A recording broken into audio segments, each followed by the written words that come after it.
So the trade deadline is coming up on March 8th. We're just over 2 weeks away.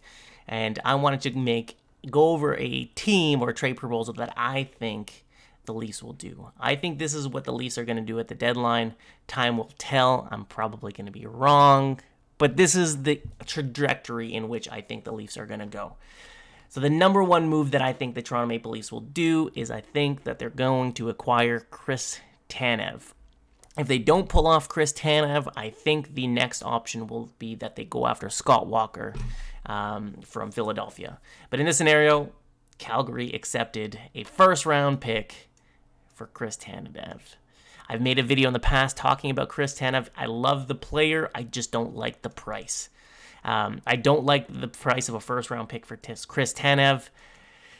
The only way that I'm okay with giving up that first-round pick is that maybe if we get a third-round pick in return, something else. If it's just Chris Tanev, yikes. And I would also want Chris Tanev to be extended. Call it 2 years at $3.5 million a year. I think that would be great. But this is what I think the Leafs will do.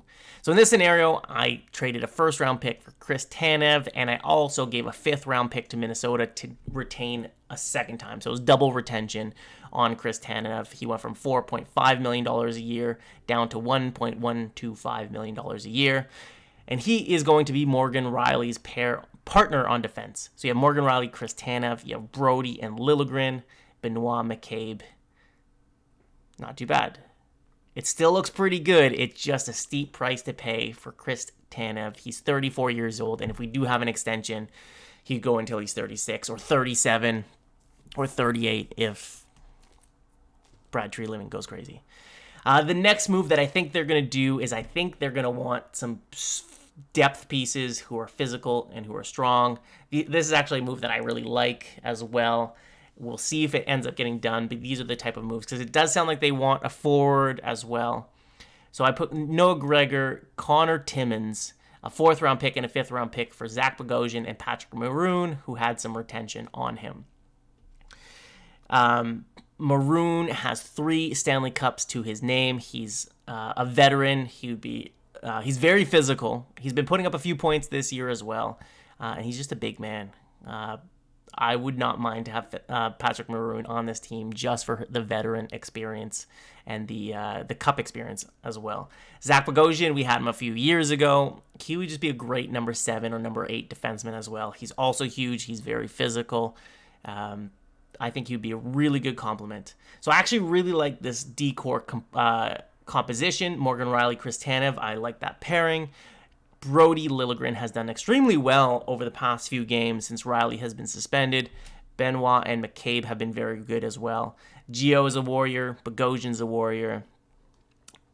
So there you go. This is what I think the Leafs are going to do at the deadline. If they cannot get Tanev, I believe it's going to be Walker from Philadelphia. But we'll see. I think if they go for Tanev, they're going to get an extension in place. Like I said, 2 years, $3.5 million is the tops that I would want to do. But I just don't believe that that's what's going to happen. I think if they get him, they're going to extend him to like 4 years, $4 million a year. And we're going to just have a geriatric defenseman who's overpaid for a long time. And I'll be sad. But who knows? So this is what I'm expecting the Leafs to do. We'll see what they actually end up doing.